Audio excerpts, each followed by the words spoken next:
Hey everyone! Welcome to my channel! It's Evelyn in Evelyn's Home Cooking. Today we will make a fried chicken. A whole fried chicken. Crispy and juicy fried chicken. So now, let's go! We will start!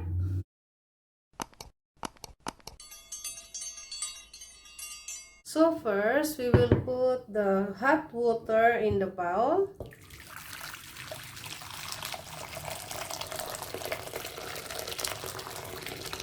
And 2 teaspoons of salt. And of course, onion. And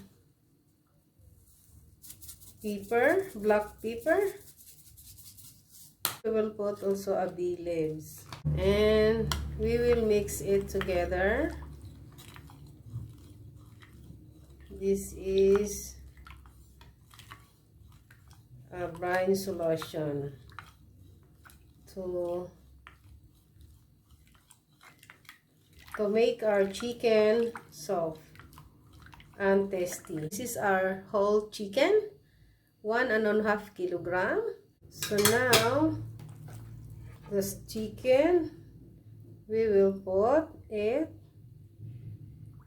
and we will cover whatever you want to cover to close it, the bowl.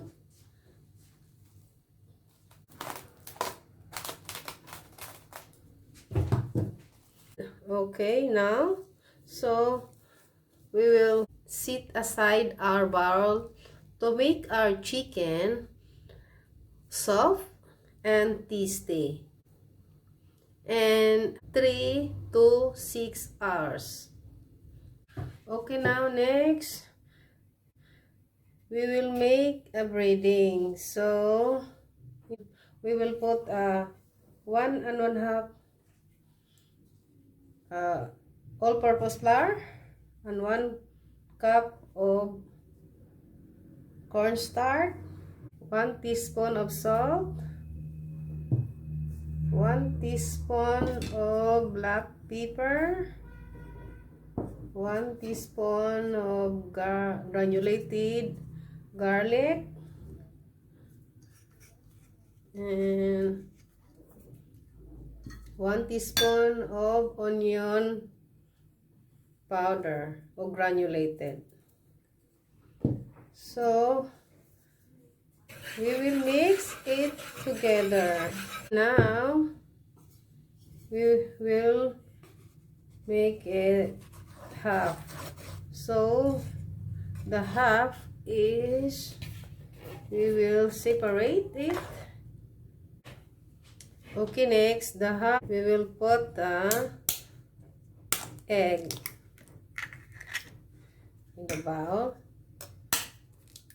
2 eggs and 1/2 cup of water,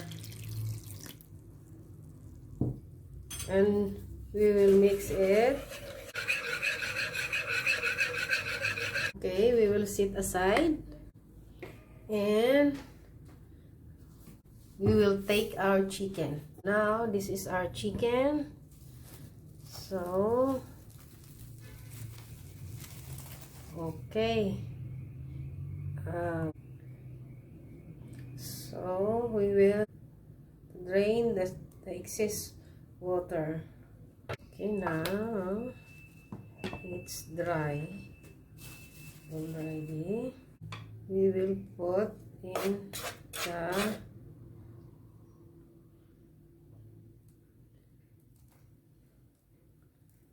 flour. So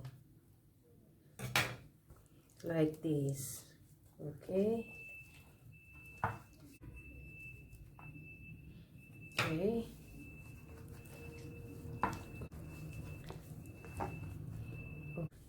Our chicken. Okay. like this for 3 minutes, and then take it out to put it back in the dry flour. So now we will take it off, and then we will put in the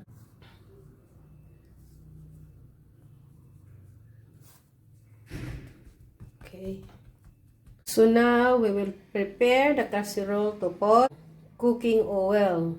In the casserole, I put 2 liters of cooking oil. Okay, now it's ready. So put our chicken, whole chicken, and slowly because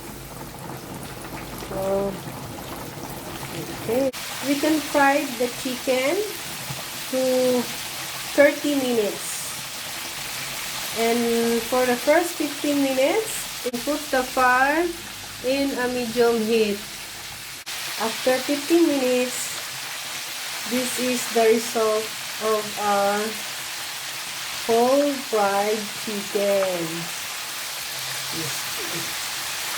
This is the result of so now the fire we will put a little bit high for another 15 minutes to make our whole fried chicken brown. Yay! This is the result of our whole fried chicken. So now this is our chicken, our whole fried chicken. So it's ready to serve now. Okay. Wow.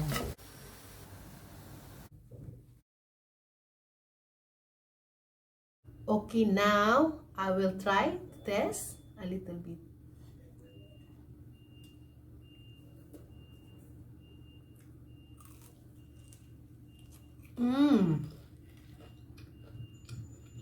Crispy,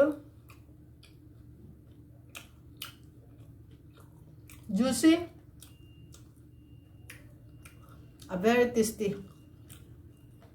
You can try it in your home, everyone. I know it's favorite of our children. Everyone, if you like my video, give me a big thumbs up down and comment, subscribe my channel, and see you for my next video. Thanks for watching. Bye.